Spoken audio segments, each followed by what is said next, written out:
Hi. So far we have learned that how to update the information of a table. Now we are going to move to know that how to delete the data of a table on the basis of some provided criterias. First of all, I am going to just select the data of my table to know that how many records are there.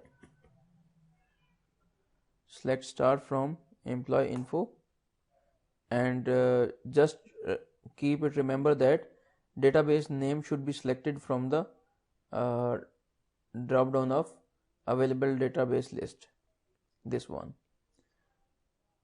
To execute the query you can press F5 or you can press the execute button. Okay, this is the result of our table where 6 records are residing in our database. Let's move to delete a record where employee ID is 4. Okay.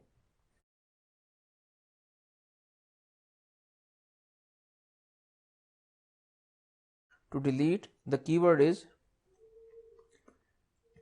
delete space table name, which is employee info. Then you have to provide the criteria.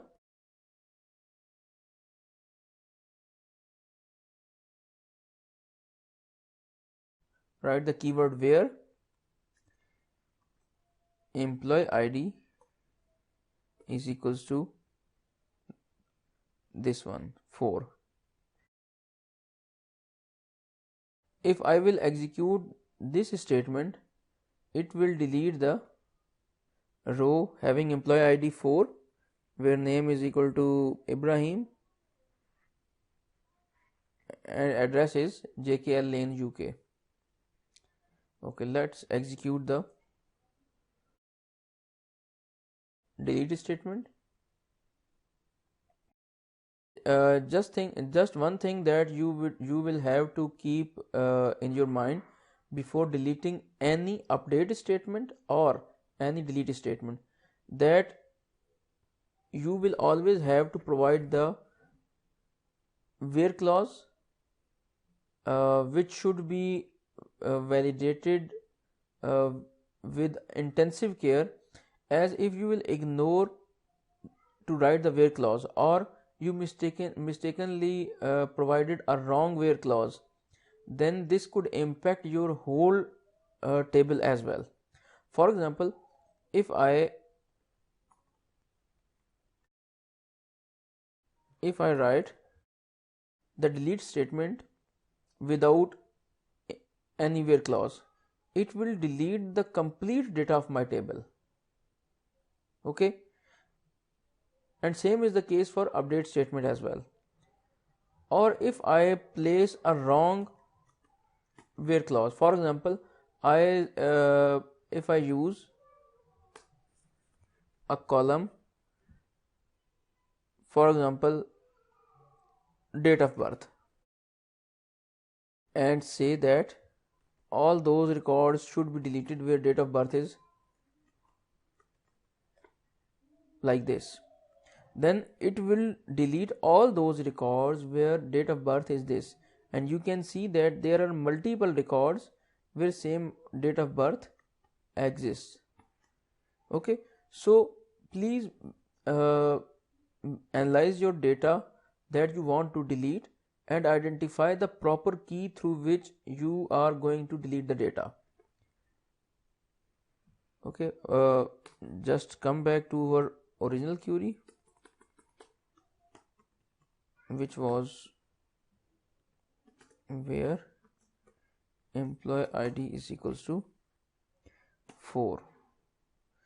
Let's execute the statement. Okay, it says one row affected. Okay, now just perform the select statement. Okay, you can see that the employee ID 4 has been disappeared from the data table. Microsoft SQL Server does not bound you to use a specific key or column to perform your update or delete statements. You can use any column, but again you will have to ensure that what would be the impact of your delete or update statement. So far we have learned the basic queries of SQL Server, that how to perform the select queries, how to perform the insert queries, how to write the delete and update queries. And now we can move towards different type of and different flavors of SQL Server queries. Thank you for watching. Please be with me to proceed further. Thank you.